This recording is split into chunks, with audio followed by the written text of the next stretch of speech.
जो है बेशुमार मिशंस जो है वो स्पेस में भेजे जाते हैं। वो मिशंस जो है वो वहाँ जाकर इन्वेस्टिगेशंस करते हैं, एक्सपेरिमेंट्स करते हैं। हो जाए कि इन मिशंस के अंदर क्या चीज़ें होती हैं और ये किस तरह काम करते हैं, थोड़ा सा इन मिशंस के बारे में ब्रीफली बता दें। इसे हम लोग फर्स्ट स्पेस जर्नी भी कंसीडर करते हैं, जिसमें यूरी गागारिन जो एक साइंटिस्ट थे उनको सिलेक्ट किया गया था इस मिशन के लिए, और उन्होंने अपने डॉग के साथ जो अर्थ का एक पूरा चक्कर लगाया था वो ये। अस्सलाम वालेकुम नाज़रीन इकराम, आज हमने एक नई सीरीज़ का आगाज़ किया है जिसमें वतन अज़ीज़ के होनहार तालिब इल्मों को आपके सामने पेश करेंगे और वो जिसमें अपनी सलाहियतों का बेहतरीन मुज़ाहरा करेंगे। तो इसी सिलसिला में आज हमने एक निहायत होनहार तालिबा को अपने स्टूडियो में दावत दी है। तो लीजिए आप कौन से मिलवाते हैं। जी, सबसे पहले अपना नाम और अपनी क्वालिफ़िकेशन के बारे में बताइए। मेरा नाम उर्वातुल मुस्का है और मैं 10th क्लास की यानी मैट्रिक की स्टूडेंट हूँ। जी, तो बीइंग अ स्टूडेंट आपका किस किस फील्ड में इंटरेस्ट है, थोड़ा सा इसके बारे में बताइए। मुझे बहुत ज़्यादा फील्ड्स में मेरा इंटरेस्ट है। जैसे मुझे मेडिकल साइंसेस यानी बायोलॉजी का बहुत ज़्यादा शौक़ है, और सबसे बढ़कर जिनमें मैं समझती हूँ कि मैं बहुत ज़्यादा इंटरेस्टेड हूँ, वो जो फील्ड है वो एस्ट्रोनॉमी की फील्ड है, यानी स्पेस का और इन सारी इन्वेस्टिगेशन यानी एक्सपेरिमेंट से मुझे बहुत ज़्यादा इंटरेस्ट है। और सबसे बढ़कर information and technology, I love information and technology, इन सब चीज़ों में जो है वो मेरा इंटरेस्ट है। जी माशाल्लाह, बहुत अच्छी बात है कि एक तालिब इल्म की हैसियत से आपका इतनी ज़्यादा फील्ड्स में इंटरेस्ट है। तो अगर हम एस्ट्रोनॉमी की बात कर लें तो थोड़ा सा बेसिकली हमें थोड़ा सा डिफ़ाइन कीजिए कि व्हाट इज़ एस्ट्रोनॉमी। जी, जब हम लोग एस्ट्रोनॉमी की बात करते हैं तो सबसे पहले जो हमारे पास इसकी डेफिनेशन आती है वो यही आती है कि देखें, कायनात बहुत ज़्यादा वसी है, बहुत ज़्यादा वाइड है। इसके अंदर गैलेक्सीज हैं, सोलर सिस्टम है, उससे आगे हमारे पास स्टार्स हैं, फिर उसके बाद हमारे पास जो है वो प्लैनेट स्टार्ट हो जाते हैं। ये तमाम चीज़ें जो हैं, ये हमारी जो इन सब चीज़ों को जो कवर अप करता है वो एस्ट्रोनॉमी करता है, क्योंकि एस्ट्रोनॉमी बेसिकली जो है वो स्पेस की अपर एटमॉस्फेयर की स्टडी को जो है वो हम लोग एस्ट्रोनॉमी कहते हैं। जी, आपने मतलब कायनात की वुसअत के बारे में बात की और कायनात के अंदर पाए जाने वाले अजराम फ़ल्की की बात की।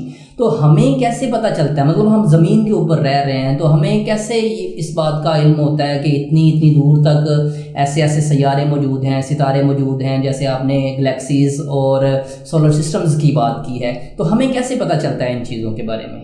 जी, आपने बिल्कुल वजह फरमाया कि कायनात जो है वो बहुत ज़्यादा वाइड है कि हम लोग इसको एक साथ इसको स्टडी नहीं कर सकते। तो बेसिकली इन तमाम चीज़ों को, जो मैंने इन सब चीज़ों के बारे में आपको बताया है, ये स्पेस है और ये जितनी भी पूरी यूनिवर्स है, इसको स्टडी करने के लिए बहुत ज़्यादा जो है बेशुमार मिशंस जो हैं वो स्पेस में भेजे जाते हैं। वो मिशंस जो है वो वहाँ जाकर इन्वेस्टिगेशंस करते हैं, एक्सपेरिमेंट्स करते हैं, और वहाँ का डाटा कलेक्ट करके जो है वो फिर हमारे पास आता है। तो बेसिकली इस तरीके से जो है वो हम लोग डाटा जो है वो हमारे पास ऑर्गेनाइज फॉर्म में होता है। जी, मतलब स्पेस मिशंस की अगर बात की जाए तो मतलब स्पेस मिशंस के ज़रिए से हम वहाँ तक पहुँच सकते हैं। तो थोड़ा सा स्पेस मिशंस के हवाले से बता दें कि अभी तक जो है वो कितने स्पेस मिशन जो है वो भेजे गए हैं और उनका तरीक़ाकार क्या होता है।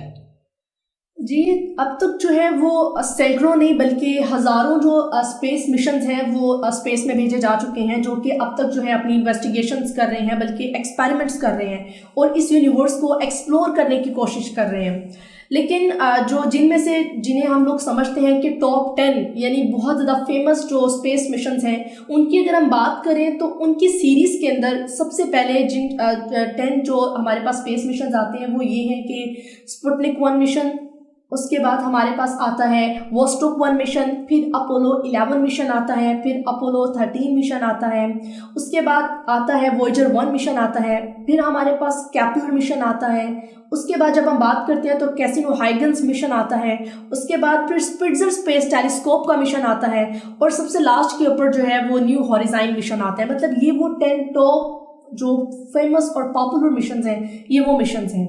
जी, मतलब बड़े अच्छे अंदाज में आपने उनके नाम लिए मिशंस के।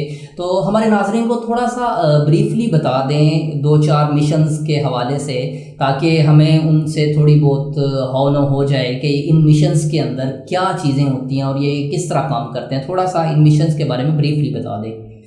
जी, तो अगर हम इन मिशंस की डिटेल्स में जाएं तो सबसे पहले वोस्टोक मिशन आता है, यानी वोस्टोक 1 मिशन। ये जो मिशन था ये सबसे ज़्यादा जिसे हम कहते हैं बहुत ज़्यादा इम्पॉर्टेंट मिशन था और फर्स्ट मिशन था स्पेस का जिसमें जो है वो इंसान जो था उसको भेजा गया था। यानी इसे हम लोग फर्स्ट स्पेस जर्नी भी कंसीडर करते हैं, जिसमें यूरी गागारिन जो एक साइंटिस्ट थे उनको सिलेक्ट किया गया था इस मिशन के लिए, और उन्होंने अपने डॉग के साथ जो अर्थ का एक पूरा चक्कर लगाया था।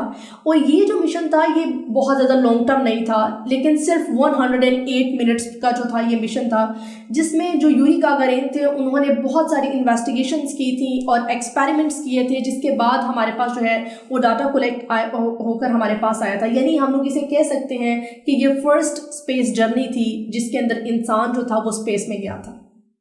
और अगर हम लोग नेक्स्ट मिशन की बात करें, इसके बाद जो अगला मिशन जब हम लोग देखते हैं तो नेक्स्ट मिशन हमारे पास अपोलो 11 का मिशन आता है।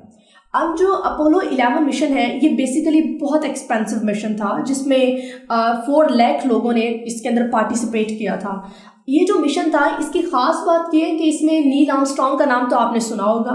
नील आर्मस्ट्रॉन्ग जो थे वो फर्स्ट इंसान थे जिन्होंने हमारे पास चांद के ऊपर पहला कदम रखा था। और अपोलो 11 मिशन जो था वो बेसिकली मून को एक्सप्लोर करने का, मून को डिस्कवर करने का जो था ये मिशन था। इस मिशन जो था इसको लॉन्च किया गया था 20 जुलाई को 1969 को। इसे अमेरिकन स्टेट फ्लोरिडा पे जो था वहाँ से इसे लॉन्च किया गया था इस मिशन को, और इसने बहुत ज़्यादा मून के ऊपर जाकर इन्वेस्टिगेशन की थी। नील आर्मस्ट्रॉन्ग ने अपने मिशन के अंदर 3 जो डेज थे वो स्पेंड किए थे मून पर, और इस तरीके से वो 24 जुलाई 1969 को जो है वो वापस आए थे अपने मिशन से। फिर नेक्स्ट अगर हम बात करें अपोलो 11 मिशन के बाद, तो अपोलो 11 मिशन के बाद अपोलो 13 मिशन आता है, जो कि अपोलो 11 मिशन की तरह ही बहुत ज़्यादा एक्सपेंसिव मिशन था। अब ये मिशन जो है ये 11 अप्रैल 1970 को लॉन्च किया गया था। ये मिशन जो था इसके अंदर बहुत ज़्यादा अजीम साइंटिस्ट ने इसके अंदर पार्टिसिपेट किया था, जिनके अंदर जिम लॉवेल थे, जैक्स स्वेजर थे या फ्रेड हेज थे। इन तमाम लोगों ने इसके अंदर पार्टिसिपेट किया था। और नेक्स्ट जो इसके अंदर मेन ख़ास बात ये थी कि इस मिशन का भी ताल्लुक इसी इन्वेस्टिगेशन से था, स्पेस की इन्वेस्टिगेशन से था। लेकिन due to malfunctioning of oxygen tanks उन तमाम क्रू मेंबर्स को इस मिशन के वापस आना पड़ा था, और इस तरीके से जो मिशन था वो अपने अख्ताम को पहुंचा था। उसके बाद अगर हम अपोलो 13 मिशन के बाद हम बात करें तो नेक्स्ट मिशन जो आता है वो नेक्स्ट मिशन वॉयेजर 1 मिशन है। ये बहुत ज़्यादा इंपॉर्टेंट मिशन है इन सारे मिशंस के अंदर। ये मिशन जो है वो 1977 के अंदर अमेरिकन स्टेट फ्लोरिडा से लॉन्च किया गया था। ये मिशन जो वॉयेजर 1 है और वॉयेजर 2 है ये बहुत ज़्यादा स्ट्रॉन्ग मिशन हैं जो कि अब तक कंटिन्यू हैं। और इनका बेसिक जो मिशन था, इनका बेसिक जो पर्पस था वो यही था कि जुपिटर को और सैटर्न को एक्सप्लोर करना, यानी जुपिटर के मून पर प्रेजेंट वोल्केनोस या सैटर्न रिंग्स को जो है वो डिस्कवर करना जो था इनका बेसिक पर्पस था। और जो इसी तरह जो वॉयेजर 1 मिशन थे इन्होंने बहुत सा डाटा ऑर्गेनाइज किया, बहुत सा डाटा हमें प्रोवाइड किया, हमारे पास बहुत ज़्यादा जो है वो इन्फॉर्मेशन इन्होंने हमें सेंड की, और इस तरह वॉयेजर 1 जो मिशन था वो अपने एंड को पहुँचा। इसके बाद वॉयेजर 1 मिशन के बाद अगर हम बात करें तो हमारे पास स्पिट्ज़र स्पेस टेलीस्कोप आती है। स्पिट्ज़र स्पेस टेलीस्कोप बेसिकली नासा का एक बहुत बड़ा, बल्कि बहुत ज़्यादा जिसे हम कहते हैं ना बिग प्रोग्राम था नासा का, जिसके अंदर सिर्फ स्पिट्ज़र स्पेस टेलीस्कोप नहीं बल्कि हबल स्पेस टेलीस्कोप्स और दूसरे टेलीस्कोप्स के ज़रिए स्पेस में मिशंस भेजे गए थे। जो अगर हम बात करें स्पिट्ज़र स्पेस टेलीस्कोप की, तो स्पिट्ज़र स्पेस टेलीस्कोप जो था इस मिशन को 2003 में लॉन्च किया गया था। और ये मिशन जो था इसका बेसिक पर्पस यही था कि ये इंफॉर्मेशन यानी जितनी भी अपर एटमॉस्फेयर है स्पेस के अंदर जो अनएक्सप्लोर्ड चीज़ें हैं, अनडिस्कवर्ड चीज़ें हैं, उनको डिस्कवर करना इसका मेन पर्पस था, इसका मिशन ही ये था। और इसका जो मिशन था वो 5 ईयर्स के लिए जो प्लान किया गया था, लेकिन इसने बहुत ज़्यादा इस कदर इसने इंफॉर्मेशन जो थी वो प्रोवाइड की लोगों को कि इसके मिशन के अंदर मज़ीद तौसीह कर दी गई। और ये जो मिशन था इसने ना सिर्फ दुमदाश सितारे और शुहाइयत दरियाफ्त की स्पेस के अंदर, बल्कि बादलों की मौजूदगी, इनकी फॉर्मेशन और इसके साथ साथ कई गैर शमसी सियारे भी इसने जो है वो डिस्कवर किए थे। अब तक जो स्पिट्ज़र स्पेस टेलीस्कोप मिशन है वो अब तक जारी है, और उम्मीद की जा रही है कि 2020 यानी इसी रवां साल में ही ये मिशन जो है इसको ख़त्म कर दिया जाएगा और इसकी जगह पर नया मिशन जो है वो स्पेस में भेजा जाएगा। अच्छा, एक चीज़ मैं पढ़ रहा था पिछले दिनों, एक मिशन है न्यू होराइजन मिशन, तो इसके बारे थोड़ी सी आपके पास क्या इसके बारे में मालूमात हैं, ये क्या चीज़ है ये मिशन, इसके बारे थोड़ा सा बताएं। जी जो होराइजन मिशन है ये बहुत ज़्यादा इम्पॉर्टेंट मिशन है, बहुत ही बड़ा मिशन है हमारे स्पेस का। और ये जो मिशन है ये बेसिकली इसका मेन पर्पस यही है कि इसे कायनात से दूर यानी हमारे सोलर सिस्टम से दूर जितनी अनएक्सप्लोर्ड चीज़ें हैं उनको डिस्कवर करना, यानी जैसे हमारे दूर गैलेक्सीज में मौजूद हमारे स्टार्स हैं, हमारे पास जो अनडिस्कवर्ड प्लैनेट्स हैं उनको डिस्कवर करना जो है वो इसका मेन पर्पस है। अब तक जो ये न्यू हॉराइजन मिशन है ये अब तक सोलर सिस्टम के बाहर जा चुका है, यानी इतनी दूर मूव कर चुका है। और ये अब तक तकरीबन से 7 अरब किलोमीटर के फासले पर मौजूद है। और ये इस कदर दूर है हमारी अर्थ से कि इसके जो सिग्नल्स हैं वो रोशनी की रफ्तार के साथ सफ़र करने के बावजूद 6 घंटे बाद हमारी ज़मीन पर मौसूल हो रहे हैं, यानी हम उसे इतनी 6 घंटे बाद हम उन्हें रिसीव कर पा रहे हैं। और साइंटिस्ट का अंदाज़ा ये है कि अगर ये इसी स्पीड के साथ होराइजन मिशन जो है इसी स्पीड के साथ अगर ये आगे बढ़ता चला गया तो 1 लाख साल बाद जो है ये हमारे सबसे ज़्यादा करीब सितारे तक पहुंच जाएगा। और अगर हम इसकी स्पीड की बात करें ये कितना मूव करता है और पर सेकंड पर कितना बात होता है या घंटे की बुनियाद पर या दिन की बुनियाद पर, तो बेसिकली जो न्यू हॉराइजन मिशन है ये 91,500 किलोमीटर फी घंटे की रफ्तार से आगे बढ़ रहा है। इससे हमें ये अंदाज़ा होता है कि रोज़ाना तकरीबन ये 10 लाख मील का जो फासला है वो तय करता है ये जो हॉराइजन मिशन है, और आगे बढ़ता जा रहा है। और उम्मीद की जा रही है कि आगे नेक्स्ट आने वाले सालों के अंदर जो है ये हमें बहुत ज़्यादा इन्फॉर्मेशन और बहुत ज़्यादा इसके बारे में जो है वो इंटरेस्टिंग इन्फॉर्मेशन हमें प्रोवाइड करें। जी थैंक यू वेरी मच, आपने बड़े अच्छे अंदाज से अपना नॉलेज शेयर किया और हमें बहुत सी इंफॉर्मेशन से मुस्तफ़ीद किया।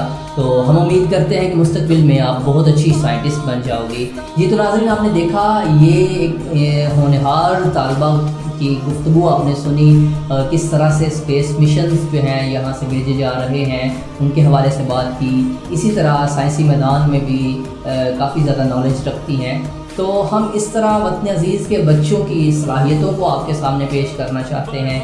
आप किसी होनहार बच्चे को जानते हैं, किसी इंटेलिजेंट बच्चे को जानते हैं, बासलाहियत बच्चे को जानते हैं, तो हमसे रब्ता कीजिए। हमारा व्हाट्सएप नंबर ये स्क्रीन पे आपके सामने शो हो रहा है। तो हमें मुत्तले कीजिए, हमारे पास स्टूडियो में बच्चे लेके आए तो यकीनन हम इस सीरीज़ को आगे बढ़ाना चाहते हैं। तो आपके सामने नए नए सेगमेंट्स के साथ हाजिर होते रहेंगे। तो हमारा ये अगर आपको सिलसिला पसंद आया है, हमारी ये वीडियो आपको पसंद आई है तो इसको लाइक कीजिए, इस वीडियो को आगे शेयर कीजिए और हमारा चैनल सब्सक्राइब करना मत भूलिए। आसान है अब सफर, चाहो अगर